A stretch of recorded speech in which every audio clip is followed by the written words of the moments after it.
आबसुखौ थगायनानै आबसुनि नेताफोरखौ बुरखायनानै बियो बड'फानि सिमां जे सेपारेट स्टेट बेखौ बियो दंस खालामबाय फाइनाल एन्ड कमप्रिहेन्सिभ खालामबाय दा आबसुआ ना बड'लेण्ड बिफिनजायो ना आन्दालन खालामफिनजायो माने आबसुखौ बियो दग' मग'आव दोनबाय आरोखि प्रमद बर' सारनि अबस्थाया दा अमा बेगें गोदोनायाव थाबथानाय बायदि जाबाय आरोखि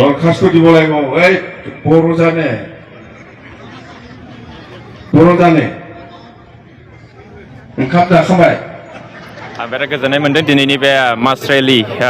गसाइगाव डिस्ट्रिक्ट बिपिएफनि मास रेलियाव फैनानै गसाइगाव डिस्ट्रिक्ट बिपिएफआव वेलकाम खालामदों आरो गोबांथार स्टेट बेंकआव मावग्रा आरो गोबां इउपिपिएलनि कंग्रेसनि बिथांमोनाबो जइन जादों दिनै नैबे गसाइगावनि जोंनि बिपिएफनि मास रेलियाव आं बेखौनो फोरमायहरो दिनै प्रमद बर' सारनि अबस्थाया दा अमा बेगें गोदोनायाव थाबथानाय बायदि जाबाय आरोखि ना जादेरनो हायो ना बुंनो हायो ना रायलायनो हायो माने इउपिपिएलआ खुनु मोनसे एजेन्डा गैला रायजो राजानाव मा होननानै भट बिबावनो जेबो बिसिना एजेन्डा मथ' गैला प्रमद बर' सारहा 25 बोसोर बिटिसिनि चिफ जानायनि सिमां दंमोन आरोखि आं बेखौ इउपिपिएलनि नेताफोरनाव आबसुनि नेताफोरनाव सिरि सिरि सोंखोमानानै माने नायबिजिरनानै मिथिदों बिथाङा प्रमद बर' सारा 35 बोसोर बैसोआवनो सेन्ट्रेल एबसुनि प्रेसिडेन्ट जादों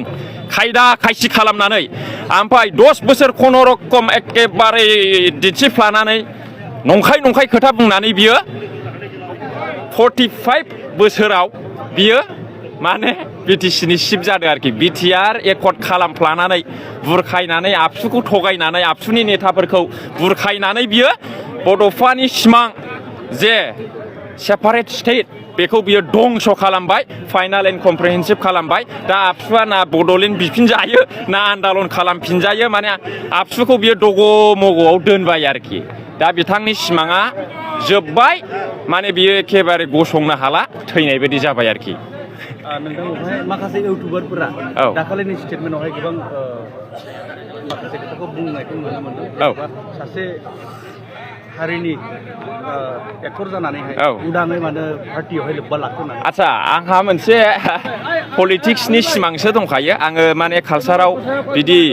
पार्मानेन्टलि गान खननानै एक्टिं खालामनानै जागोन बा मावलांगोन आंहा बिदि गैया आं दिनैसिम खुनु दामग्रा देग्रा हेन्डजों प्रेक्टिसबो होफेराखै आंखौ मानसिफ्रा लेंहरो आं डाइरेक्ट गानखौ खननानै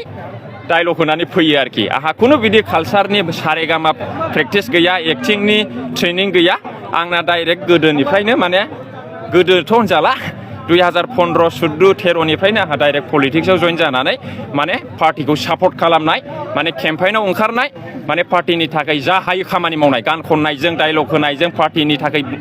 माने बाथ्रा बुंनायजों आंहा बे आंनि सिमांखा दा आंखौहाय मानसिफ्रा गुबुन सानो गाज्रि बुङो फाव फान्दायो ना आंनि माबा माबि गाज्रि बानायफ्लानानै गाज्रि पिक्सार खालामनानै ससियेल मिडियायाव फाटायो बे गावसिनि खोथा आङो आंनि खामानिखौ आंनि सिमांखौ आङो मावफुंलांगोन आरोखि फैबाय थानाय समावहाय उननि समावहाय नोंथाङा खाबु मोनोब्ला 10 बा 15 बोसोरसोनि उनाव नोंथाङाबो इलेक्सन गेलेनो दङ नामा नङा बेथ' उनाव जागोन आंहा एथ' बिदि गिदिरबो सिमां गैया माने उनावहाय मा जायो बेखौ इसोरा मिथिसिगौ आरोखि थेंक इउ